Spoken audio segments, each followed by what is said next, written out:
Just not worth it. An 800 milligram Benadryl trip report, uploaded to Arrowhead on February 12, 2003. Gender, female. Body weight, 120 pounds. Age at the time of experience is not given, but it can be assumed that this person was in high school.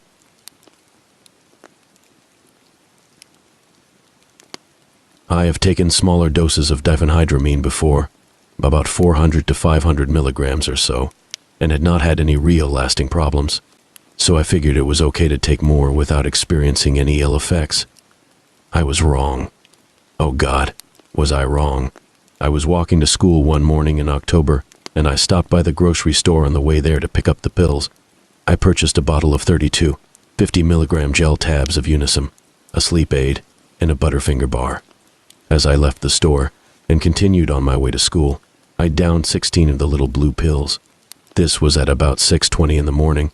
I was looking for a way to not entirely be myself at school that day, a chance to be so out of it that I could sleep through class and just waste the day away without having to think too much. Needless to say, I got more than I bargained for. Anyways, so I continued walking to school and was basically fine till about 6:50 or 6:55 when I arrived. I walked through the building for a few minutes, but because I was a little early, not too many people were there, so I wandered back outside.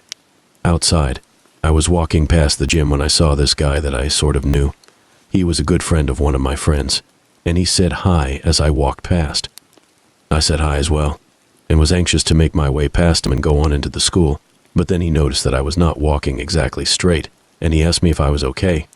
I told him that I was fine, which wasn't true. I was not anywhere near fine, but that's what I said anyways. He didn't quite believe me.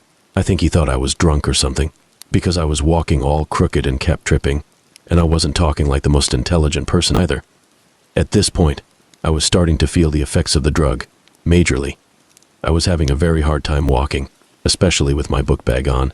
It felt like I was being pushed down by some unknown force, like someone had turned the gravity up and was still turning the knob.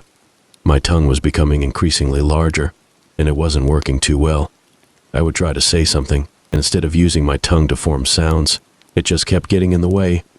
So he kept asking me what was wrong, and I kept telling him that I was fine, just leave me alone and let me go on.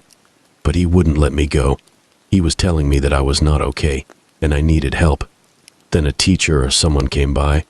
I don't know if someone went to get her or if she just happened to be walking by, but she sat me down in a chair and told me to rest and calm down.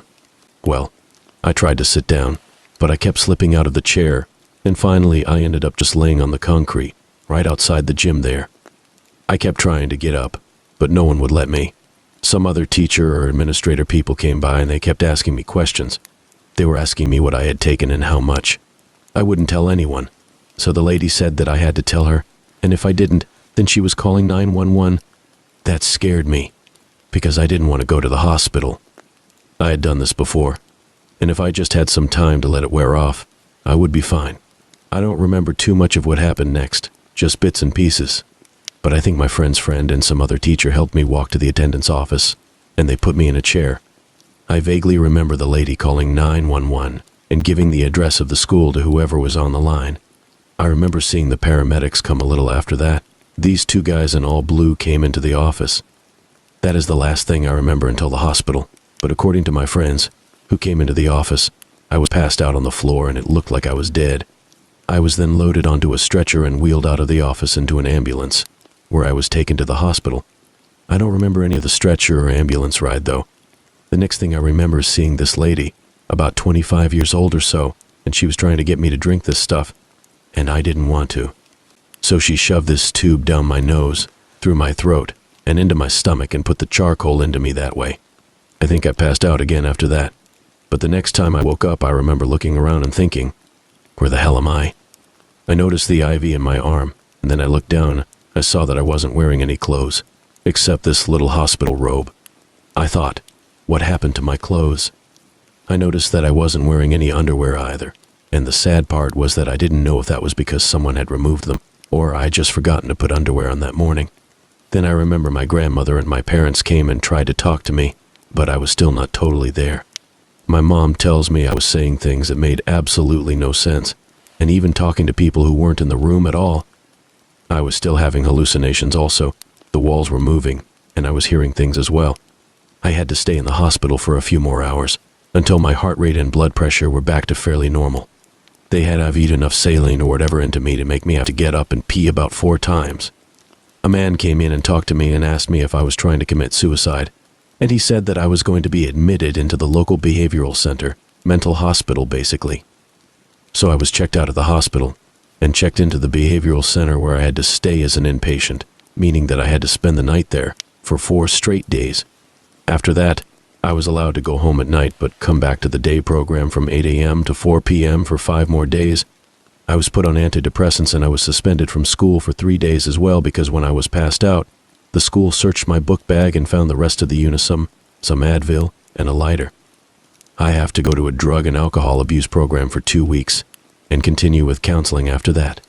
In all, I missed 7 days of school, my chance to go to homecoming, and now my parents are more paranoid than ever. I nearly died in that hospital. Now you tell me, is it really worth it to take a few pills and try to change your mindset for maybe a few hours and risk all of that? I didn't think it could happen to me either, but it did. All I know is I will never touch that drug again, nor any other. It's just not worth it.